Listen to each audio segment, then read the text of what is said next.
Amém? Vamos abrir a nossa Bíblia no primeiro livro dos Reis. Primeiro livro dos Reis, capítulo 21.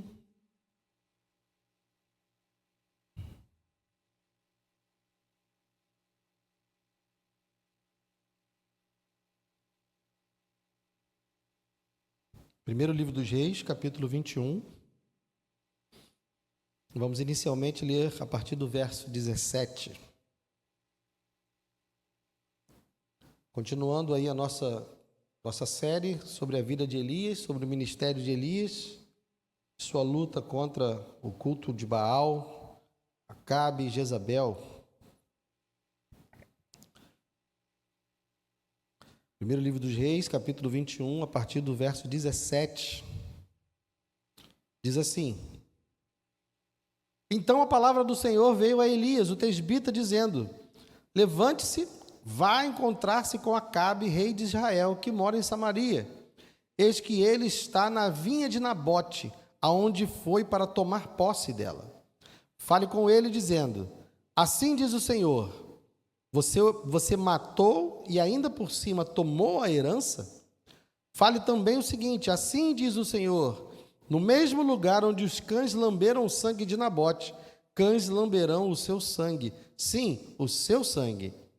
Acabe perguntou a Elias: Então, meu inimigo, você já me achou?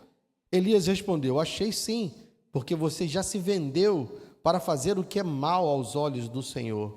Eis que trarei o mal sobre você, arrancarei a sua posteridade e exterminarei de Acabe todos do sexo masculino, quer escravo, quer livre em Israel. Farei com a sua casa o mesmo que fiz com a casa de Jeroboão, filho de Nebate, e com a casa de Baasa, filho de Aías, por causa da provocação com que você me irritou e levou Israel a pecar. Também de Jezabel o Senhor falou: Os cães devorarão Jezabel dentro das muralhas de Jezreel. Se alguém da casa de Acabe morrer na cidade, os cães o comerão. E se alguém morrer no campo, as aves do céu o comerão. Nunca houve ninguém igual a Acabe, que se vendeu para fazer o que era mal aos olhos do Senhor, porque Jezabel, sua esposa, o instigava. Ele fez grandes abominações, seguindo os ídolos, conforme tudo o que fizeram os amorreus, que o Senhor expulsou de diante dos filhos de Israel. Quando Acabe ouviu essas palavras, rasgou as suas roupas, cobriu-se de pano de saco e jejuou. Dormia vestido de saco e andava cabisbaixo. Então a palavra do Senhor veio a Elias, o tesbita, dizendo: Você viu como Acabe se humilhou diante de mim? Portanto, visto que ele se humilha diante de mim, não trarei esse mal nos seus dias, mas nos dias de seu filho o trarei sobre a sua casa. Pai amado, obrigado, Deus, pela tua palavra. Ajuda-nos, Senhor, nessa noite a podermos compreender o que o Senhor quer nos dizer com essa narrativa, com essa história que o Senhor deixou registrada no livro. Nós te pedimos iluminação, que teu Espírito nos socorra e nos ajude para a glória do teu nome. E que o Senhor fale conosco, que o Senhor nos alimente por meio da tua palavra. É o que eu te peço e te agradeço em nome de Jesus. Amém. Pode sentar, queridos. Bom, nós tivemos uma pequena pausa, na semana passada, nessa série de Elias. Se você não viu as outras mensagens, elas estão no YouTube, tem no Spotify também, você pode ouvir, mas o que aconteceu até aqui, para que nós ouvíssemos uma sentença como essa contra Acabe e contra Jezabel? No começo dessa série, nós vimos que Acabe é descrito pela própria Escritura como sendo o pior rei que Israel teve até ali. Volte um pouquinho aí, no capítulo 16, no verso 30. Capítulo 16, no verso 30. A palavra dá testemunho sobre a qualidade de Acabe como rei. Acabe, filho de Onri, fez o que era mal aos olhos do Senhor, mais do que todos os reis que vieram antes dele.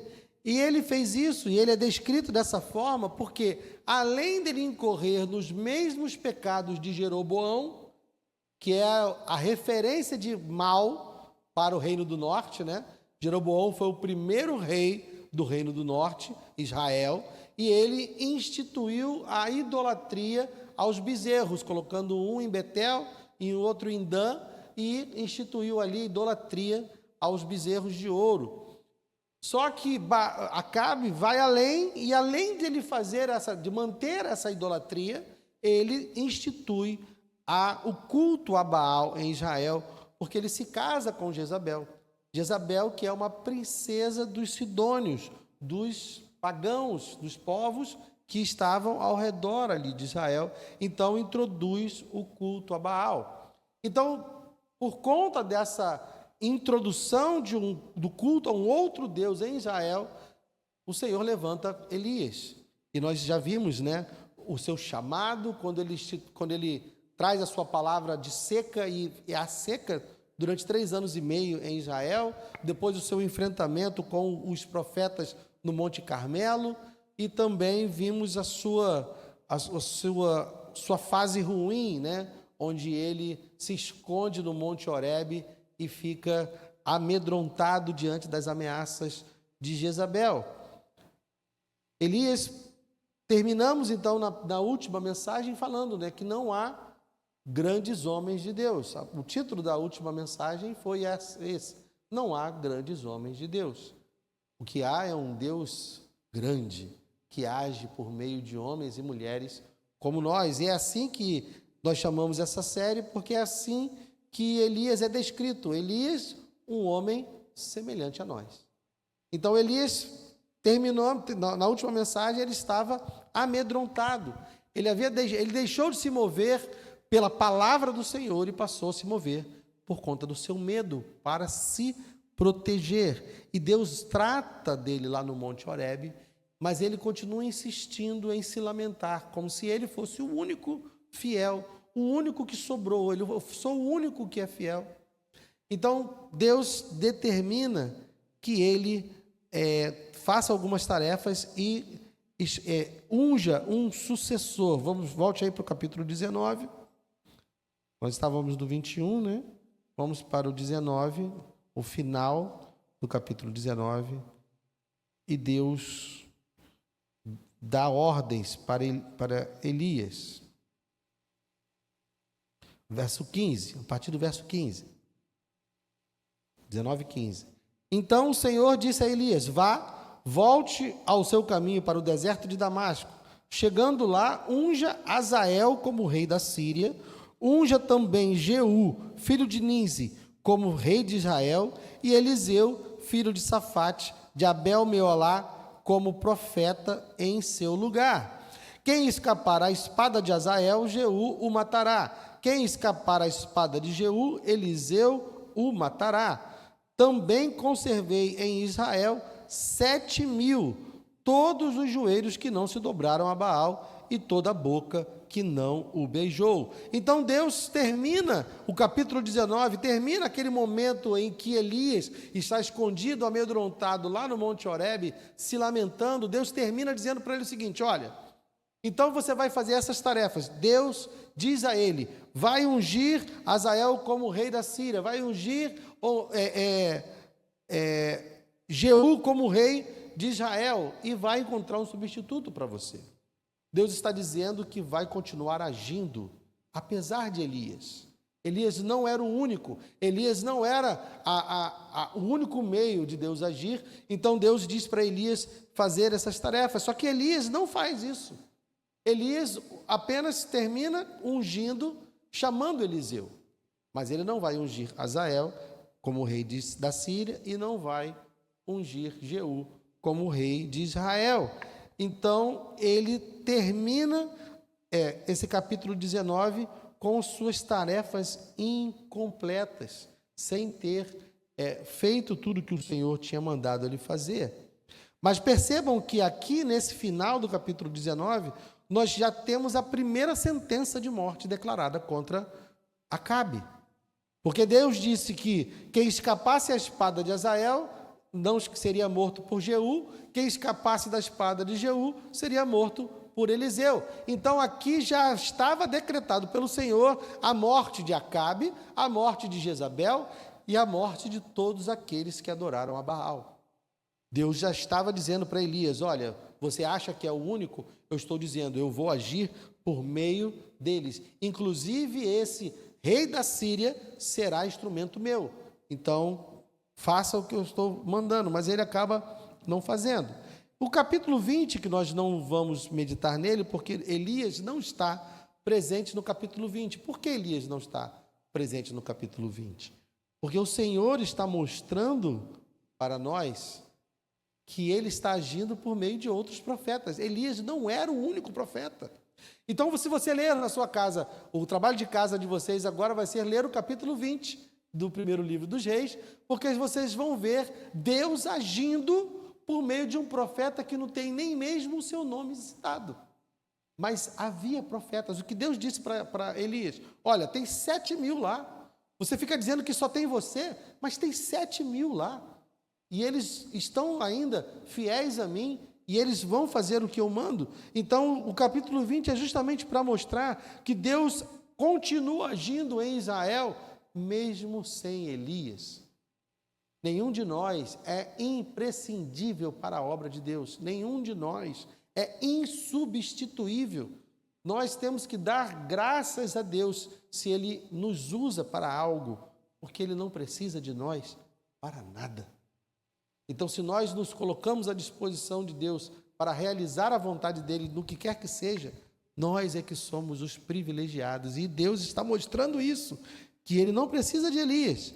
E no capítulo 20, Ele tem uma vitória sobre o rei da Síria, que não é aquele que Deus tinha mandado Elias ungir. Quem está reinando na Síria é um homem chamado Ben-Hadad. Ele vem em guerra contra Israel e perde. Só que Deus manda que ele seja morto. Deus manda que ele seja executado. Mas Acabe não faz isso. Vamos lá no capítulo 20, versos 31 a 34.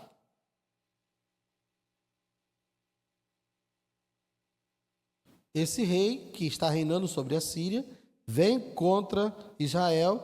O profeta alerta Acabe e Deus traz vitória sobre essa nação. E eles são completamente dizimados, mas o rei Ben-Hadad se esconde na cidade. Então vamos ler aqui no capítulo 20, a partir do verso 31.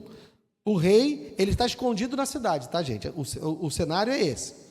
Verso 31. Então os seus servos lhe disseram: eis que temos ouvido que os reis da casa de Israel são reis clementes.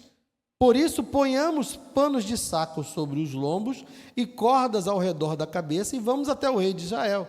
Pode ser que ele lhe poupe a vida. Então se cingiram com pano de saco pelos lombos, puseram cordas ao redor da cabeça e foram falar com o rei de Israel. Disseram: o seu servo Ben-Hadad manda dizer: poupe-me a vida. Acabe respondeu: então ele ainda está vivo? Ele é meu irmão. Aqueles homens tomaram isto como um bom sinal, logo se aproveitaram dessa palavra e disseram: sim, o seu irmão Ben-Hadad, o rei, disse: vão e tragam-no aqui. Então Ben-Hadad saiu para se encontrar com Acabe, e este o fez subir na sua carruagem. Ben-Hadad lhe disse: vou restituir as cidades que o meu pai tomou do seu pai. Você poderá vender os seus produtos em Damasco, como o meu pai fez em Samaria. E Acabe respondeu: com esta aliança deixarei que você fique livre. Então Acabe fez uma aliança com ele e o deixou ir embora. Então vejam, Deus deu uma vitória a Israel sobre o comando de Acabe para vencer o exército sírio. O rei Ben-Hadad fica perdido, sem exército, escondido na cidade, e ele vai procurar o rei Acabe, e Acabe faz uma aliança com ele. E por conta disso, ele vai receber a sua segunda sentença de morte. Avança até o verso 42. E veja que o profeta sem nome disse a Acabe. E o profeta disse ao rei: assim diz o Senhor, porque você soltou o homem que eu havia condenado, será a sua vida pela vida dele, e o seu povo pelo povo dele. Então, novamente, aqui nós temos uma promessa de Deus, uma sentença de Deus, de que Acabe seria morto e todos aqueles que o seguem seriam mortos também. Mas então, no início do capítulo 21, que é o que nós lemos, nós somos apresentados a um outro personagem, Nabote. Nabote é um homem que vive ali na terra de Jezreel e ele tinha uma vinha. Vamos ler a partir do verso 1. Depois disso, ou seja, depois que Acabe recebe essa sentença de morte do rei por ter liberdado Ben-Hadad, depois disso aconteceu o seguinte: Nabote, o jezreelita, possuía uma vinha ao lado do palácio de Acabe, rei de Samaria. Ao lado do palácio que Acabe, rei de Samaria, tinha em Jezreel. Acabe disse a Nabote: dê-me a sua vinha para que me sirva de horta, pois está perto, ao lado do meu palácio. Em troca, eu lhe darei outra, melhor, ou se for do seu agrado, darei em dinheiro o que ela vale. Porém, Nabote disse a Acabe: que o Senhor Deus me livre de lhe dar a herança dos meus pais. O que esse trecho quer nos dizer? Esse trecho quer nos dizer que Nabote é um homem fiel ao Senhor, é um homem obediente à lei de Deus, coisa que Acabe está demonstrando não ser. Por quê? Meus irmãos, a relação do povo de Israel com a terra era totalmente diferente de tudo que nós imaginamos sobre a ideia de propriedade. Os israelitas não eram donos da terra. A terra pertence ao Senhor. A terra é de Deus. Deus deu a eles aquela terra. Quando eles conquistam a terra prometida, Deus dá a eles o uso da terra. Mas Deus deixa claro que a terra é dele. E por meio de um sistema bem complexo, Deus faz com que a terra sempre permaneça nas mesmas famílias. Vamos ler apenas um versículo, deixe marcado aí sua Bíblia, e vamos lá em Levítico capítulo 25.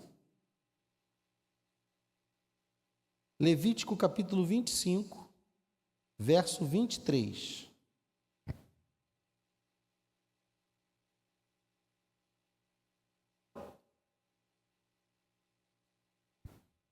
Também a terra não será vendida em definitivo, porque a terra é minha, pois vocês são para mim estrangeiros e peregrinos.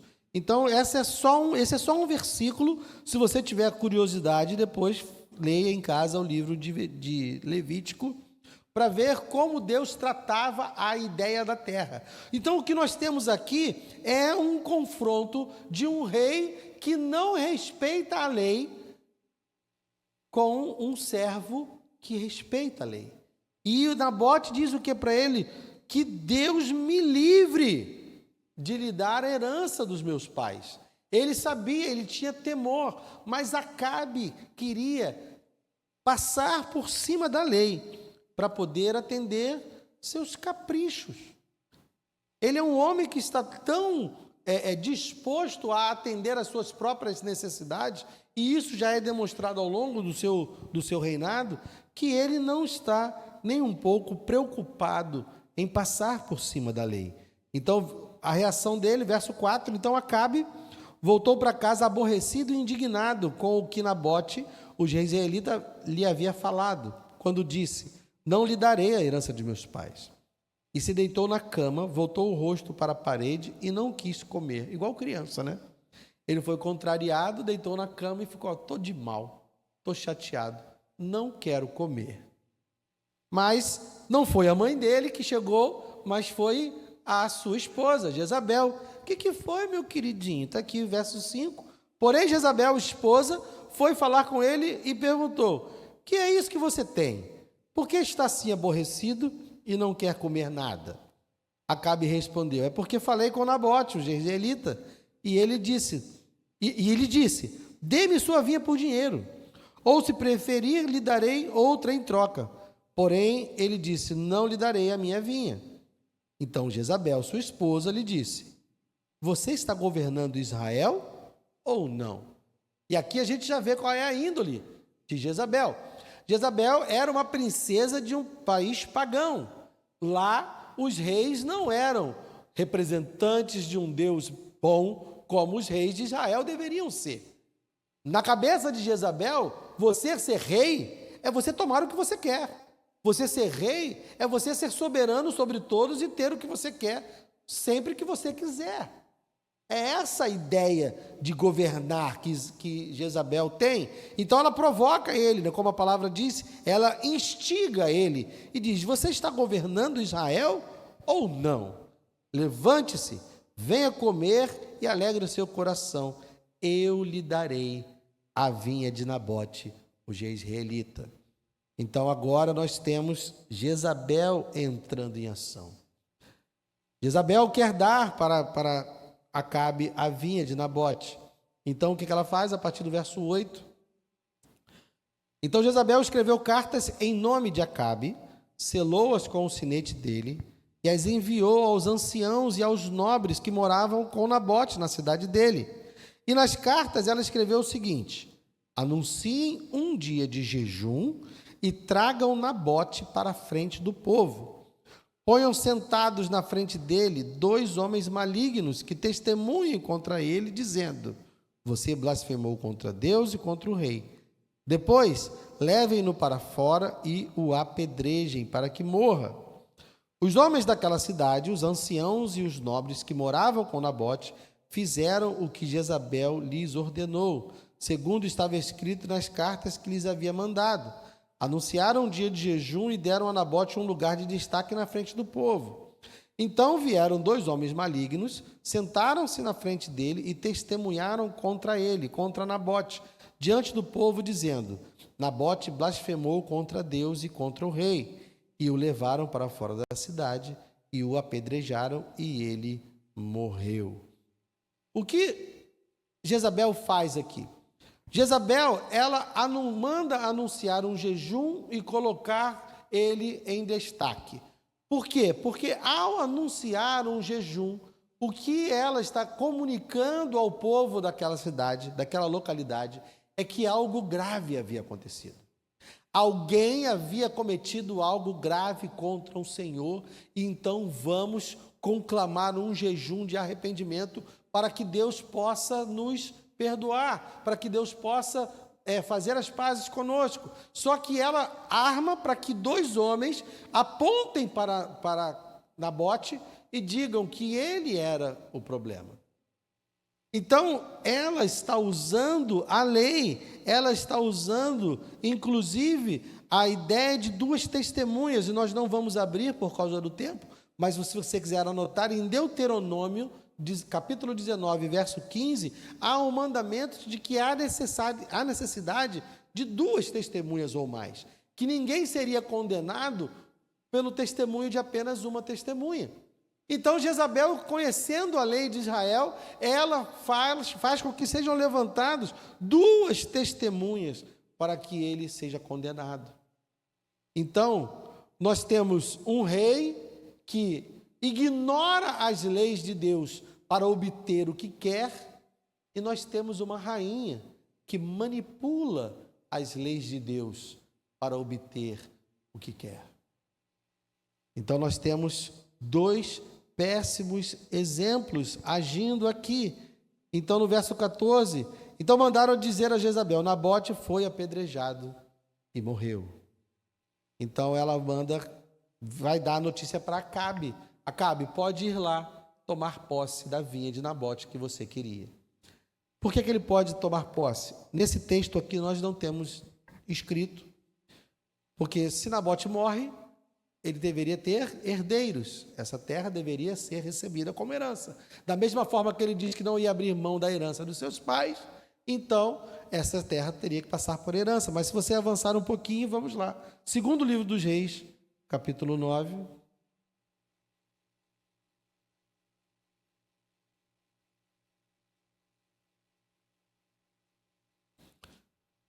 verso 26. Segundo livro dos Reis, capítulo 9, verso 26. Aqui vem dizendo a palavra que Deus dá para Jeú, aquele rei que seria ungido por Elias, né? Verso 26. Tão certo como vi ontem à tarde o sangue de Nabote e o sangue de seus filhos, diz o Senhor. Assim, neste campo eu darei a retribuição que você merece, diz o Senhor. Agora, pois, pegue-o e jogue-o neste campo, segundo a palavra do Senhor. Pode voltar lá para o primeiro livro dos Reis. Então, o que aconteceu é que foram mortos não apenas Nabote, mas também a sua descendência, para que não houvessem herdeiros e então o rei pudesse ficar com as terras dele. Então, aí nós chegamos no texto que nós lemos no início do culto, que é a terceira sentença de morte que vem contra Acabe. Nós tivemos a primeira sentença de morte lá no final do capítulo 19, quando Deus manda Elias ungir Azael, Jeú e Eliseu, para que matasse todos à espada. Nós tivemos a segunda sentença de morte, quando Acabe deixa Ben-Hadad viver e faz uma aliança com ele. Então Deus disse, porque você deixou ele viver, vai ser a sua vida pela vida dele. E agora, com Elias, na profecia que Elias levanta, sendo chamado novamente por Deus, a partir do verso 17, Elias é chamado para confrontar os pecados de Acabe e os pecados de Jezabel. E ele declara a sentença de que ele seria morto, que a sua descendência seria morta e que Jezabel também seria morta. E ainda diz mais, que não haveria nem mesmo enterro, porque os cães comeriam. Aqueles que morressem no campo, os cães devorarão. Aqueles que morressem na cidade, os cães comeriam. Aqueles que morressem no campo, as aves do céu comerão. Deus estava dizendo que não haveria nem mesmo sepultamento. Seria uma eliminação completa. Por quê? Porque Acabe e Jezabel estavam demonstrando total desrespeito pela lei de Deus. E eles estavam fazendo tudo para obter apenas a sua vontade, obter apenas o que eles desejavam. E isso não pode ficar impune. Deus declara essa sentença de morte pela terceira vez. Mas aqui Acabe se arrepende. Nós vemos que no final, a partir do verso 27, quando Acabe ouviu essas palavras, rasgou as suas roupas, cobriu-se de pano de saco e jejuou. Dormia vestido de pano de saco e andava cabisbaixo. Então a palavra do Senhor veio a Elias, o tesbita, dizendo: você viu como Acabe se humilhou diante de mim? Portanto, visto que ele se humilha diante de mim, não trarei este mal nos seus dias, mas nos dias do seu filho o trarei sobre a sua casa. Então nós vemos aqui que o arrependimento de Acabe é um arrependimento genuíno. Porque se não fosse um arrependimento genuíno, Deus não teria se movido. Deus não teria reconhecido que ele estava se humilhando. Mas Deus não mudou o decreto. A sua descendência ainda seria morta, ele ainda morreria, Jezabel ainda morreria, mas ele ia livrar ele apenas de ver isso. Então, ele não mataria mais Jezabel enquanto ele estivesse vivo, ele não mataria a sua descendência enquanto ele estivesse vivo. Ele permitiu que Acabe morresse antes para não ver isso acontecendo. Foi a manifestação de graça, foi a manifestação de misericórdia que Deus derrama sobre Acabe por conta do seu arrependimento. Então nós temos 3 lições que nós tiramos dessa narrativa, que parece ser um pouco confusa, mas nós temos aqui três aplicações. Primeiro, a lei de Deus, meus irmãos, a lei de Deus é revelação do caráter de Deus. Quando Deus nos dá a sua lei, Ele está se revelando a nós. Existe um termo que é usado em teologia que se chama de revelação progressiva. O que isso quer dizer? que Deus está se revelando aos poucos nas Escrituras.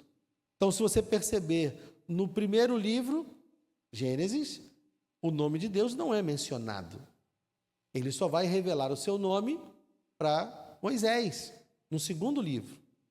E depois ele vai manifestar o seu caráter quando revela a lei. Então Deus está se revelando progressivamente nas Escrituras. É como se nós pensarmos numa aula de matemática, né? Ninguém começa estudando equação do segundo grau. A gente precisa primeiro aprender os números, depois as operações básicas, depois as operações vão sendo mais complexas. E aí nós vamos crescendo no conhecimento. Deus é muito mais complexo do que qualquer matemática. E ele precisa se revelar de maneira gradual para que nós possamos percebê-lo. E é isso que ele faz. Então a lei, ela é uma revelação de quem Deus é. Quando Acabe e Jezabel querem obter lucro pessoal em cima da lei de Deus, eles estão querendo usar Deus. Estão querendo pegar um Deus que se revela graciosamente e usar essa revelação para obter lucro pessoal. E há hoje pessoas que estão tentando se apossar da revelação de Deus também para obter lucro pessoal. O que Deus está nos dizendo aqui é que ninguém que queira usar da sua revelação para obter lucro pessoal, ninguém ficará impune. Quem estiver hoje fazendo uso da revelação de Deus, fazendo uso da palavra de Deus, para obter ganho pessoal, será punido. Nós não devemos nos preocupar com isso. Quem vai fazer justiça é o próprio Deus. Deus foi lá e aplicou a sua justiça contra Acabe e contra Jezabel, porque eles estavam fazendo uso, mau uso, daquilo que ele graciosamente nos concedeu como sendo sua revelação, porque a verdade é que se Deus não se revela para nós, nós nunca o conheceríamos.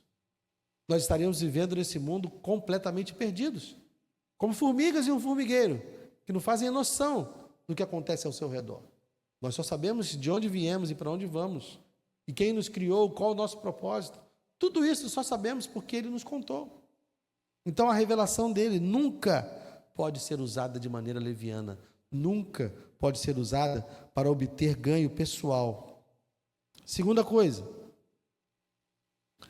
Acabe, ele estava tão vendido ao pecado, ele estava tão comprometido em fazer a sua própria vontade, que ele já tinha perdido a sua capacidade de distinguir entre o bem e o mal, como diz lá em Isaías, rapidamente, Isaías, capítulo 5, verso 20.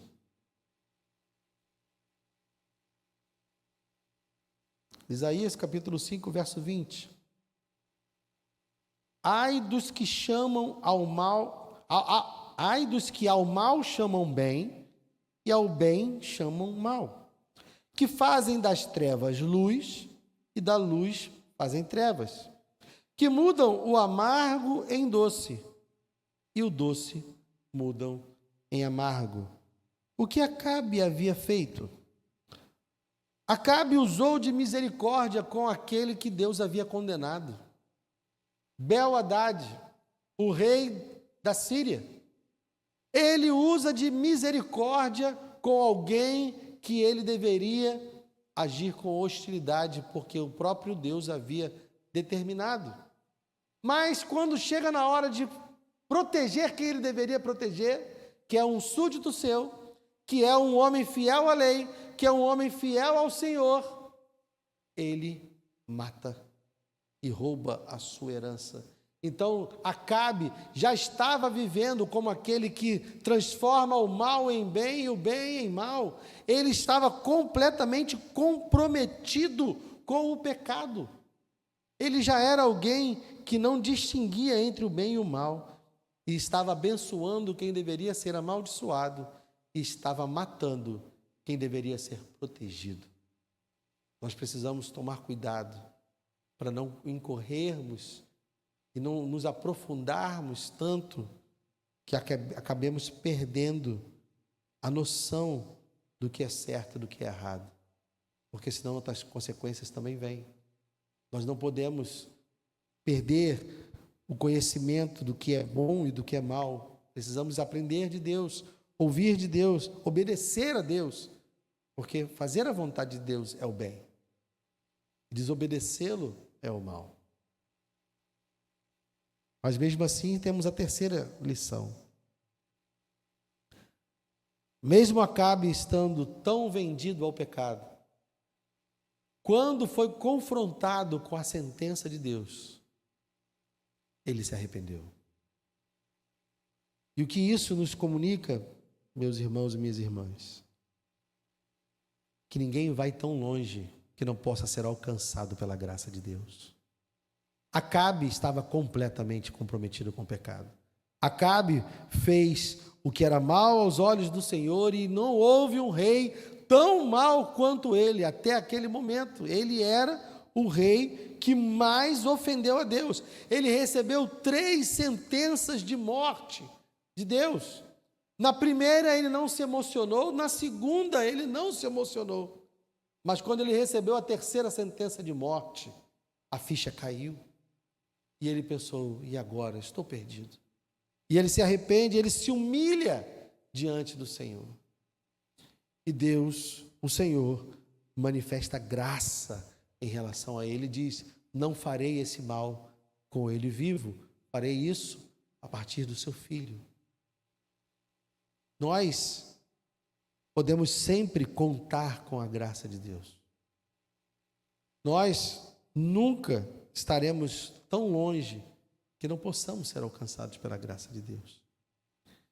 E para nós que já estamos aqui, para nós que já estamos sendo beneficiados pela graça de Deus, o que nós precisamos saber é que aqueles que estão lá fora, aquela pessoa que você pensa que não tem jeito, aquela pessoa que você acha que já está completamente comprometida com o pecado, que está completamente perdida, sem saber o que é certo e o que é errado, e que ela não tem mais jeito, saiba que tem.